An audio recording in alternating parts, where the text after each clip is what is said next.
Okay, Heba, we're live. Thanks for joining me on the show. As I do, I'll give you the floor. Why don't you go ahead and introduce yourself for my audience and just a little background about who you are and what you do. Thanks, Connor. It's my pleasure to be with you today in the podcast. I'm Heba. I'm a specialized at human resources and organizational development for startups and SMEs. I have founded a company called Bank360 that's very specialized on providing HR management services for startups and SMEs. We've been operating in Egypt for the past 6 years, and we're currently expanding to Emerald and Saudi Arabia. Now, Yeah. And how did you end up in HR to begin with? I'm always curious how people select a certain career. So why HR versus another area of business? honestly, when I started, I have a very fun story. That's when I started being enrolled in college. I have been in engineering faculty of engineering at first. My grades were very bad, so I decided to shift and go to another major, and I chose management. Honestly, when I graduated, I didn't know what exactly I want to do. I just tried a couple of jobs till I worked as a freelance recruiter, and since then I felt this is my job. This is what I want to do. I want to engage with people. I want to make something that really have an impact on people's life, to find jobs, to make their life better at work, and so on. It was very luck, honestly, but God made it for. And so maybe if you could talk about your experience as a freelance recruiter, kind of what that was like and why that gave you that light bulb moment of like, hey, I can maybe build a business around this, or I'm passionate about this, or I see the value that this provides for businesses and for people trying to find a career. How did that work? My company overall is mainly based on freelance projects. When I started as a freelance recruiter. The job was very easy. I was recruiting call center agents for a couple of multinational companies, and I was paid maybe by commission or something. That's what. This is how I started in the HR field, and then I moved to full-time job. I thought at that time it was the right decision in order to have more experience, more exposure, to have a manager to learn from, and this is very important. You need the first years of your career to absorb knowledge as much as you can, absorb experience, and so on. And then I had an opportunity to build an HR department for a startup company. It was an opportunity that was coming to me through my network.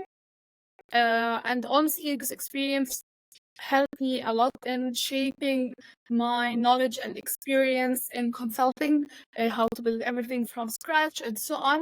And this experience and this company have succeeded, and I had to accept some freelance jobs based on the success. This is how I started the consulting career, and I felt in love with consulting career more than in-house because it gives me more exposure, more access to clients, meet more CEOs, know different industries, different visions, different teams, and so on. So for me, it was so much fun. I consulted companies, more with startups and SMEs. This were at a very early stage on how to manage their team, how to structure things, how to do some internal policies, consult them in some hiring, and so on. And then I discovered the gap, maybe here in Egypt, that we as a consultant, we just go to the client, either startup or SME, we did the best thing ever in everything. We hire the best developers, we did the best consulting documents, and so on, and then we just leave. This model is not okay in your startups because they're very dynamic. They have changes every day. They can pivot anytime. Their business model, their team, and so on. So they needed something that's more day to day, and it's more engaged on maybe on the operational level.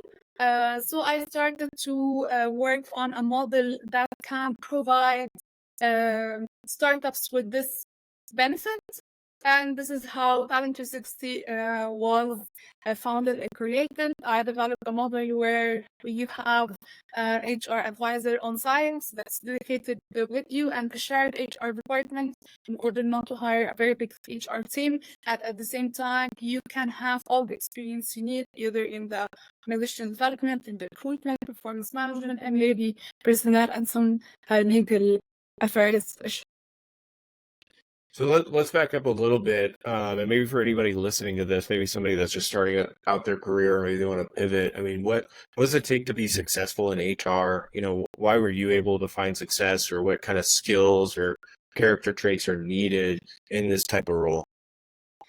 I think the basic skill that you need to have as an HR is your ability to understand the business. Because it's how to which extent you are a business actor. This is very important. I think it's a huge gap between like defining the HR. How we can understand the business, how this is operating, how it makes money, what it takes for the people inside to achieve the company objectives and the goals and so on. So I think being a business acumen, loving the business, falling into the details is very important. The second thing definitely is effective communications, which extends you can effectively communicate, not only communicate, how you can influence people, how you can communicate the right message at the right time, and so on. I think this is very important. Third one is analytical thinking that includes some skills on data and data-driven decisions and so on. You need to be very, very analytical and critical thinking. You won't have to take just the conversation or the problem without analysis or without finding the root cause. You just don't have to make a decision not based on numbers and facts and so on. So digging deep in everything is very important, even it's a file in the company or something that you need to dig deep as much as you can in order to excel. I think these three are the main important traits that can differentiate an excellent HR from a regular, from my humble experience. And definitely, if you're talking about the future, we definitely need to be more occupied with strategic management skills and some information and approaches about how to develop organization, because as we see AI be just doing more of a repetitive task and so on, and leave the strategy and thinking and the more valuable tasks to humans. And so, as you transitioned to starting Talent 360, how did you know that you wanted to start your own company and you wanted to take that risk or take on that burden, right? Because I think, you know, when it's different than working for a company. When you start your own company, everything's on you. Like, so how did you know that you would find success, or how did you obtain that confidence to take that step? I honestly was very careful about taking this step. I was working as a full-timer in a job, and I decided to take just 2 months off unpaid leave. And I put a target and a benchmark to myself that if I gained two clients at this period with X amount of money, I would just go and resign. I honestly not a huge risk taker. I take it slowly and surely, and I think it's very important to calculate the risk you take. So I didn't resign honestly on the spot after I found out that my service is appealing to the market. I worked on the MVP within more than 1 year and a half. I even didn't take the decision since then. I just prefer to take just 2 months paid off from the job and put some numbers and some objectives, and if it's achieved, then this is saying it's working. After this 2 months, and it's that I achieved more than the targets I have I put for myself, and just confidently went to my employer and said that I'm leaving. I just have to focus on it. So, do you have any advice for maybe somebody else that's thinking of starting their business? Are there specific steps they should take? I think you kind of mentioned, you know, you did some freelancing, you had a skill set beforehand, you had a target of saying, okay, I need this many customers in this many months to be able to support myself, and if not, I can go back to my job. But like, what do people need to think about before making that leap? I think if someone is starting with just an idea, he needs to invest so much in this idea and to understand the consumer or the client or the target audience, and to have time for trial and error. This is very, very important. I have worked on my service for a year and a half before I launched with a trial and error. I just went to one client, offered something. He said, no, forgot it. This is expensive. This is too little. This is not what I want. So I worked on it, I iterated, and then come back and so on. So the product market fit phase is very, very important before you build high goals. Is this what people really need? Is people really want to purchase? And please include in your product market fit phase purchase period. Because everyone, and if this is for free, I'd be happy to have it. But when it comes to money, I think it's different. Am I willing to pay X amount of money for service for this product? I think it has different answers then. So it's very, very important to focus on the body centricity. And after this, you need to focus on your team. And I'm not saying this because I'm just an HR person, but founders or people, founders or CEOs I have worked with, they have always wanted to do everything with their own. And this does not benefit their dream of scaling. So if you want to scale and if you want things to go right, I think you have to onboard 10 people, just onboard 2 people or something that are experts in what they do. This is very important to include them as early as possible in order to succeed and move forward, and not have some failures that if you have a lot of clients, you will be able to serve them or give them the product before you collapse and start from zero again. This is my advice. And the last thing is put a benchmark for yourself. You need to put targets for yourself in order to measure, is this thing successful and promising or not. Either sales target, either a benchmark for client satisfaction, kind of score or whatever. You need to put maybe even a benchmark for the turnover of the clients, their sales life cycle, and some numbers. Make it as basic as possible, but this is very, very important in order not to overwhelm yourself. Because I see CEOs and founders that they just panic on every problem. It's okay. Nothing is 100%. No, not 100% customer satisfaction. It's fine if one customer is angry or not happy or not satisfied. Doesn't mean that all your business is wrong or not, you're not doing your best at all. So putting a benchmark is very important to just calm down and do it right. And so you talked about hiring. Can you talk about maybe for startups, are you at Talent 360 always recommending that they kind of start hiring first in a specific business area? Like, is it, hey, you're going to need a salesperson first, or you're going to need somebody to help you run operations, or does it vary startup to startup? Like, how as a founder do you know who to make for your first hire and what type of position to put that person in? Our methodology is to assess the founder's skills.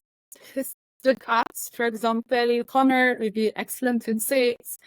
So get advised to have someone who complements your sales skill set. For example, if you're excellent in sales, then please find someone who's excellent in operation, for example, excellent in private certain service, excellent in one of your core function in the business. And vice versa, I might find a co-founder or a founder that is amazing in the technical aspect or the operation aspect and is average on the sales, so I advise him to onboard someone on the sales team. So my methodology always is to assess your skills set and find someone who can complement you. I don't find it, honestly, it's smart to just onboard someone with your same strength area. It doesn't go anywhere. Maybe in future, maybe if you're expanding the team and yeah, you want someone who's as strong as you, but at the beginning, he's fine. Remember that you will fix that and definitely start with your this function and then move to the.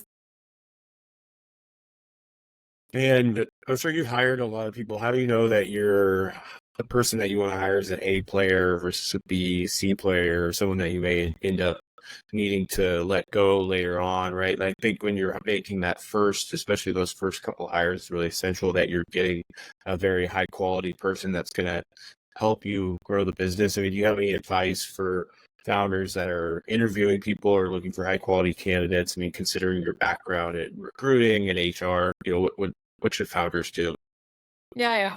I always advise founders, definitely if this is their first hires, to be as detailed as possible their needs. For example, if you're going to hire a salesman, what is his exact experience wanted? Is it the same industry as you work in, or maybe a similar one, or it doesn't matter? Does he work for B2C or B2B? Does he work on specific products, a specific way to sell things, and so on? When the founders are so specific about their needs, so they will be having a better results. I think it's not only about I just need salesman with X year of experience will take X amount of money and that's no. It's a long process and you need to invest as much as. So the first thing is you need to have a very detailed needs about the technical needs that you need from the candidate. The second thing is the competencies, to which extent this person is competent with the job role. You can ask for an HR help or maybe in ChatGPT help about the needed skills for each position and how you can assess them. This is very, very important. And what's the more important of it is the core values of the company. Is this person have the competence that complements to the core values of the company or not? You can't be a client-focused company or a startup and you just hire someone who's not good at communication. Even if this role is a back office, you need to have basics or maybe like intermediate level of communication in case anything happens and so on. So the second thing is to make sure of the core competencies that complements the core values of the company. Third thing is how this person would work okay with your management style. Are you very detailed? Are you want always to look at the big picture? Are you result focused? Are you so structured? How's your management style? And this is what creates the culture afterwards. So it's very important to ask the person what's the best boss characteristics you would work with. You might say that I would like to have a boss who gave me a feedback each and every day. And maybe you're not this type of person, so this is not gonna work out. So it's very important to analyze your management style, points, just points, and to reflect this in the interview with others. Last thing, I would advise always founders on their first hires to have like a case study or an assessment to see how this person think. Just even if it's a pain, by the way. Paying this assignment will always save money instead of hiring this person and pay for salary. So it's very important to work on an assignment or assessment together. And maybe you can do a simple presentation about span when it comes, about the role, about the product, initially, anything. It just will give you thoughts about how this person thinks, how his person's think, and it will definitely manage expectation for. So, can you maybe articulate the value through Talent 360, right? If I'm understanding correctly, you assign an HR person essentially, or you have a startup farm out their HR to you, and then you manage all the HR functions. Can you kind of articulate maybe like for a founder why they shouldn't just hire their own HR person versus utilizing your services? What's happened? Like, why founders should not hire an HR department. First of all, HR has a lot of functions. You will not be able to get only one person that knows very well how to recruit, how to do performance management process, how to do compensation benefit process of process that's very okay, and so on. Because at the beginning, I will not be able to hire more than one person, and definitely one person is not enough. Committee does not definitely have all the HR function that your company needs. Second is risk mitigation. That you work with the company with a full team assigned to your company, not only one person. Yeah, you see one person on site, but you have a shared HR department with an HR business partner available on a remote basis with a team specialized in each function that consult and work with the HR advisor for a better resolution and so on. Third thing is the documentation. The documentation very serious. All your documents or all your confidential information is documented in a very structured way that does not rely on a single person, and can help you and manage this files of documents in better ways. Company won't be definitely at risk. The last thing is that the costs you, instead of hiring an HR department, you're hiring a shared HR department. Definitely this will help a lot in optimizing the cost and getting higher. So you recommend that? And Yeah. sorry, last thing No, is we're good. be able to focus on your core business. You will not be adding someone into your plate to manage. You will just have this company that with this person will manage them, and you just have the residents, and you focus with the other teams that are more of course business to you, and the people inside the company to manage them and work with them forward for the outcome. So in kind of the same vein, but we were talking earlier about, a founder's first hire. You're essentially pitching to them that they should contract out their HR. Do you also recommend that for other functions, right? I know on the podcast in the past, I've interviewed other like fractional chief revenue officers or a fractional CTO and things like that. Do you often recommend that founders in the early stages also leverage those types of services, or are you saying, hey, contract out for HR, but in order to really build your business, you're probably going to want to hire other positions where they are full-time employees? I think it's the recommend to founders to outsource functions that it's not for to their business. It's more of a supporting function. So if technology is your core business, you're just an app or website, something, don't outsource it. Just try to build an in-house team. If definitely for sales, you can get same help, but you definitely have to build your own thing. So I advise founders at the beginning to just hire for their core values, and everything else to outsources to gain more professionalism and more valuable outcome than just hiring one person for the department. You're not sure about the residents, and you're not sure about managing them from a technical side and so on. Because you definitely, as a founder, you'll not be able to just know each and every detail of each function. You're not an expert in finance and HR and sales and technology and operations, supply chain. You're definitely not. So just leave the supporting functions to the expert and focus on their core business. This will definitely help you scale and accelerate your growth.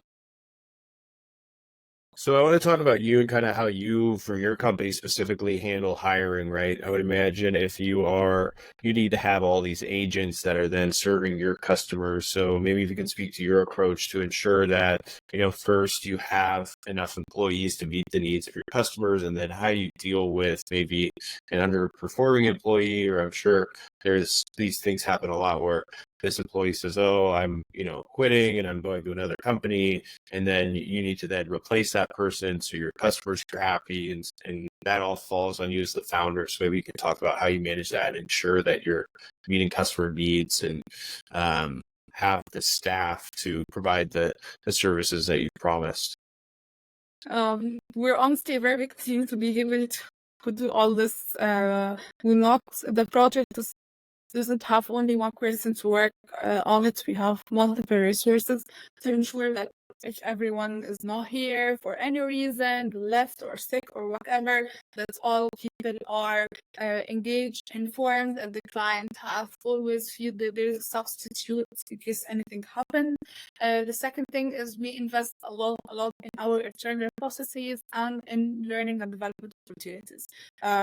We maybe on a weekly basis we have a new learning classroom that we invite advisors to learn about not only HR technicalities, what's strategic thinking, what's strategic management, what's business acumen, how to manage teams, how to coach managers, how to advise them, how to manage proper performance management process, and so on.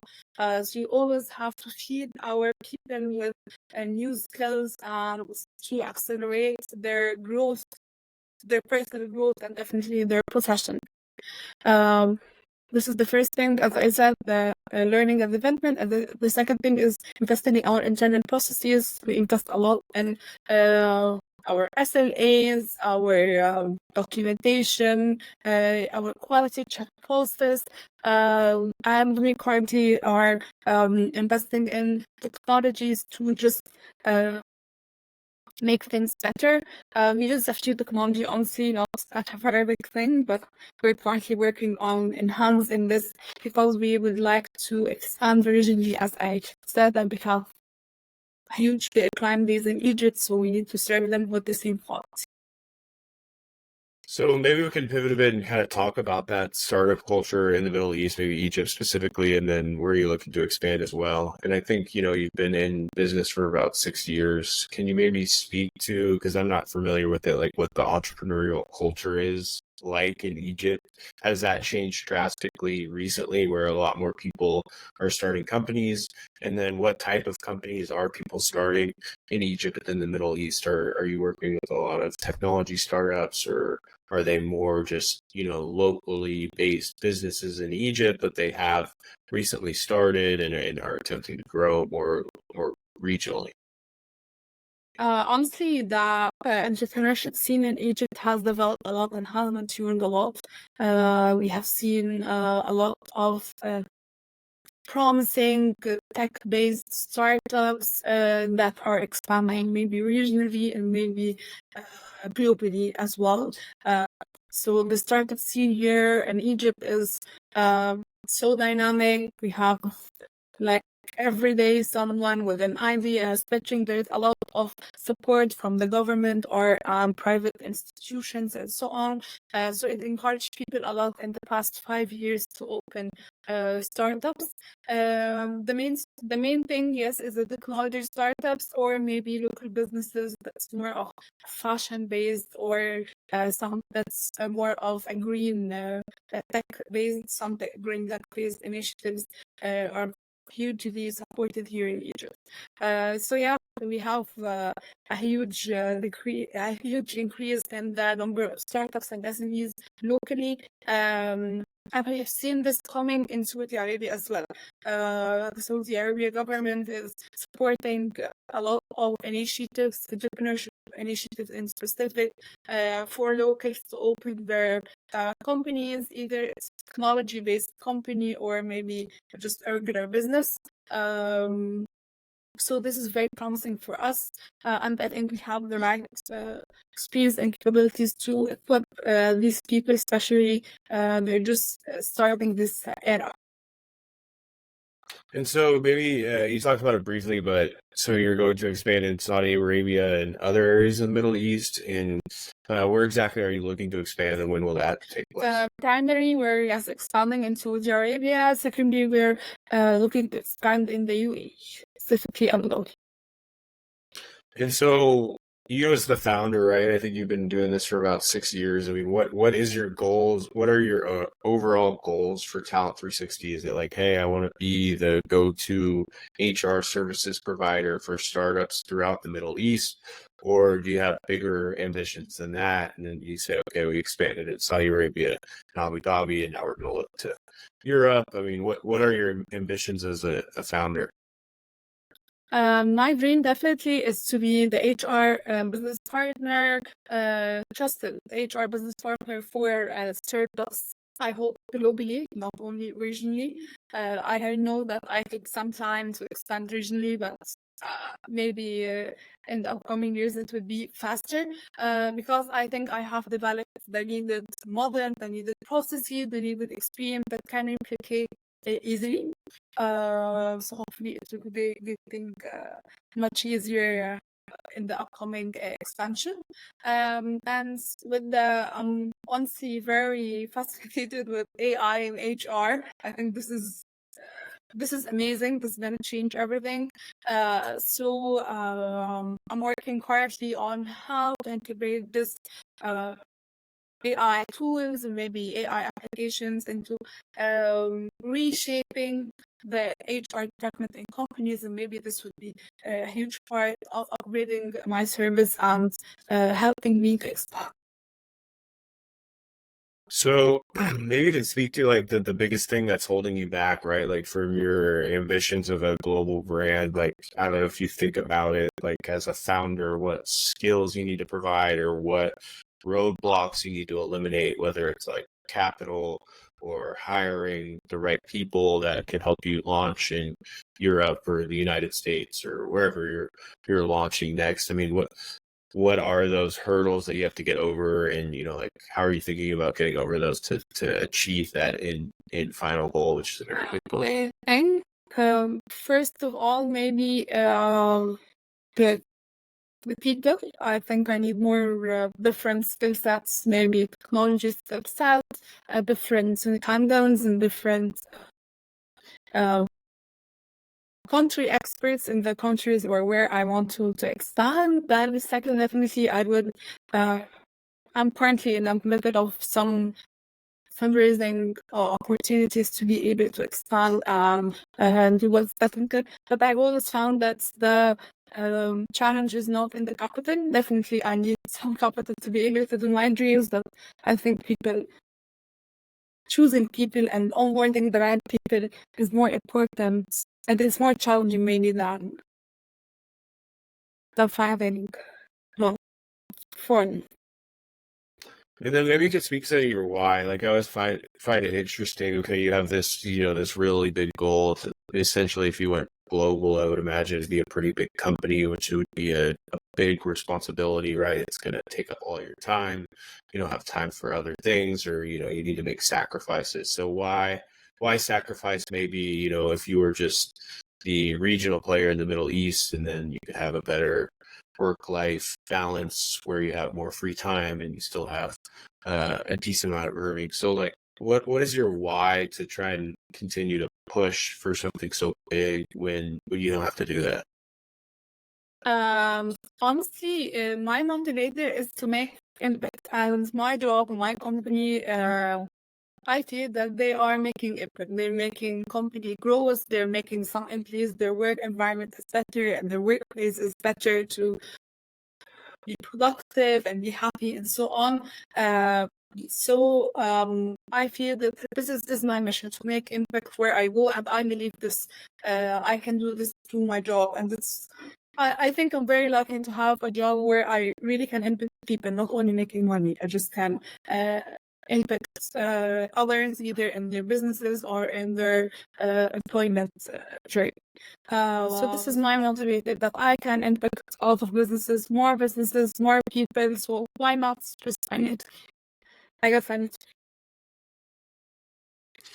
What's the closest you've ever been to essentially like failing or thinking, like, hey, I can't keep going. I may need to, whatever, pivot or go back to getting a full-time job in HR for another company. I mean, what's the closest you've gotten to failing, and then why did you keep going, or how did you find the strength to keep going?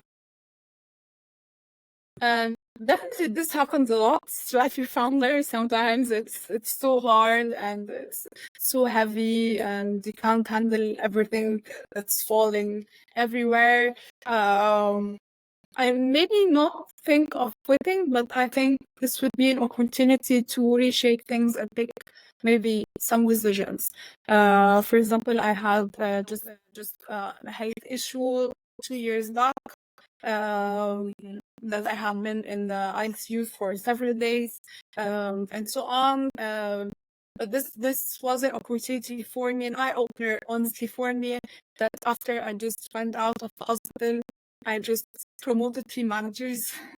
This has to be nourished away this, and definitely it helps me a lot in the past 2 years to excel and to expand. I wouldn't have done this if I didn't promote these people that quickly. So I always find the downtimes that I pass through is an opportunity to open your eyes to new ideas. Why not we do this? Where's the problem? Why you are here? Are you so consumed? Are we not delegating enough? Are these heavy tasks that you need to do, and you need to manage things in a way that's better? How you can enhance this? This is my way out, honestly, from my downtimes. And on the other hand, I know that I'm a solo founder, as you mentioned. So I always give myself an opportunities to grow and learn things. So I might be engaged in another company on a part-time basis or on a freelance basis that's not in HR, maybe more consultancy, entrepreneurship consultant, management consultant, whatever, that I can be exposed to other things and so on. That's feed me in with more experience and more exposure, and just be out of the box, as they say. And so overall, like looking back at the 6 years since you've been doing this, has it been easier or harder than you expected to build this and run it? It's definitely hard. I mean, definitely it's definitely it's not easy. But it's hard to continue. It's the sustainability of the thing and keep going and growing every year is the hard thing. I think the beginning was very easy. I was very lucky at the beginning. I have a very strong heart to go and just tell people at a young age, I can manage your HR department, I can do anything and so on. So I consider myself lucky. Just moving forward and being so ambitious, I think this is what's hard. That you're not okay with just doubling your revenue. You want more, you just want to expand, you want to make impact, you want to have more services, and so on. So I think this is what this is what the hardest part of having a business is, to keep going, keep growing. Not only having a business that's doing 10x and it's doing the same 10x every year, or just slight improvement and so on. Is there anything you would change or anything you regret about your journey or how it's went and the company you're building? Yes, definitely. Definitely. I have a lot of. I wish to do it better. So first thing is not to be so afraid of taking certain decisions, or I think that fear holds me back sometimes from taking some aggressive decisions. Not aggressive, but it's very bold ones to make things improved and so on. I think this is the key takeaway. You need to be so you need to have the needed courage to take bold decision, to be very straight, the decision maker, and to make things the right way as soon as possible. Not only to just sit back and say, I'm afraid I don't want to fight this one. I'm so afraid I don't want to just send this email. I just want to go in conflicts or so on. I think this was holding me back. I think if I was more bold as I am now, I would definitely have. So would you say that like risk taking, or as you just put it, to, being more bold, is that something like, is that essentially a skill that you get better at with time, right? Like Yes. every day you show up and okay. So I used to calculate each and everything, each and every step, each and every email, each and every word, and so on. That doesn't work that way. You need to be bold. You need to have thick skin to make decisions, to move forward, to initiate things, to make things out of the box. I might have not be involved in projects at certain times because I was not confident enough that I might I will do a great habit or to be doing the great quality or so on. So I just postpone it. For example, that now I have the experience and I have the needed skills. But I think this was not the right thing to do at that time. And so maybe like I think that's a really good piece of advice too, is like the having the thick skin, being bold, being willing to take risk. Is there any other advice you'd give for, and I know you speak with founders all the time. Is there any other advice that you give to any founders listening to this, maybe that are just starting out on their building their company and they don't know what they're doing, and maybe they like you said have Yeah. realized the burden that they're taking on? For early founders, I think as I said, they need to be confident about doing what they do, and there is a difference between accepting feedback and just being stubborn. This is very important to realize. Don't fall in love with the idea. It's fine to defend it and be confident about it and so on, but you need to differentiate between someone who's just attacking you for just an attack, or someone who's providing you with a constructive feedback framework to listen and analyze and just do what's right. You need to be 100% influenced by every feedback you have, and at the same time don't so stubborn that you don't listen to anyone. The middle thing is very, very important, and this is the thing to be developed differently by time and by experience. It's very important to just take feedback, analyze it, and act according to what you see it's right for the results. This is my advice. Third one is definitely to have a thick skin. You don't have to just fall and cry and overwhelm yourself with each and every detail in the company or in the business. The business is so much details, so much conflicts. It's just like solving problems every day, every day, every day. So you need to know how to maintain your wellness, your mental health, when to just be relaxed and its phase is a normal problem and so on, and when to be so stressed about the problems you see. It's very dangerous maybe to your business. This is my mainly advice that I would advise myself and my younger self. And then so there's what we're questioned around us out here too, and you correct me if I'm wrong, but I think you're generally optimistic about the future, right? I think you even talked about AI and the opportunities, and you want to build this big company. So I think generally, you're optimistic about the future opportunities for people and future opportunities for you in general. And so how did you develop that mindset? Is that just the way you've always been, or is that also kind of like a skill that you've developed, or how do you recommend that people kind of have that same attitude that you do, that, things can get better, we can build great things, and, we can provide value to people and help each other? I think what helps me in this is more of critical thinking and just not reading anything on maybe the internet or any social platform, and just take it as it is. I think this is the key skill that everyone wants to survive in this world should have. For example, when the AI just popped out, everyone saying this replaces humans, just some jobs will be eliminated, I will find no job, and so on. When you just keep reading about it, how it works, and you criticize this, you'll find it's not about replacing humans, it's about shifting the responsibility. It's the same as the technology have evolved at the beginning. In the beginning of having a software or an ERP, everyone was very afraid, and people just said, I'll just go home, I will not work, and so on.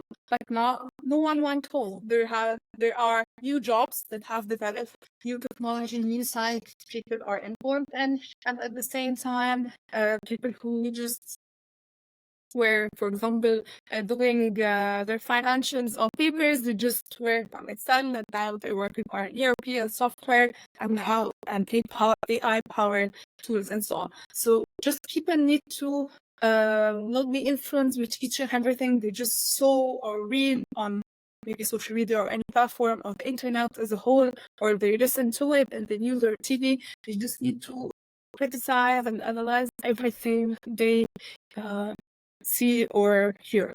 This is very important. Even on entertainment platform like TikTok or Instagram, so I will just not be influenced with each and everything you have seen. This approach honestly helped me a lot in protecting my mental health and just knowing what I want to do, and always not to be just always influenced by everything I see and so on. All right, Heba, I think that's a great way to end. I will give you the floor to close us out. I mean, if you have any final thoughts, please share. And then also, where can people find you and more information about Talent 360? Thank you, Connor. It's my pleasure. You can always find me on LinkedIn, Heba.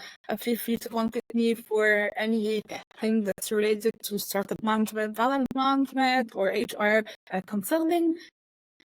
And one final note is to just think about everything you see, everything you hear, and just be confident about your idea. And definitely, I'm sure that if you equip yourself with the right skills and knowledge, you definitely will. All right, Heba, thanks again for taking the time. And yeah, wish you the best of luck. Thank you, Connor.